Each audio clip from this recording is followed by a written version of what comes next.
তৌফিক বলেছে এটা 560 না 10 গ্রামের ফারাক দেবো না, 1 গ্রামের ফারাক দেবো। 570 বলেছে, আর 570 কম কিংবা বেশি হলে তৌফিকের বাকিটা ইতিহাস ড্যাশ। ওয়েট করো দেখি, না হলেই কিন্তু তোমার খবর আছে।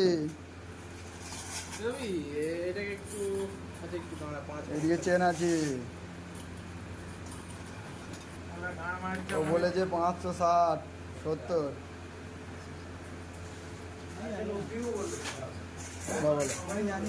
তুমি জানো না?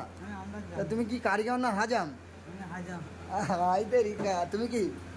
আমি হচ্ছি ম্যানেজার। ও তাহলে ঠিক আছে, তাহলে ওয়েট করো ভাই। দেখি দেখি দেখি দেখি দেখি 570 বলেছে। 578, 8 গ্রামের ফারাক। এই দেখো 578, 578। সত্য তো হয়নি ভাই।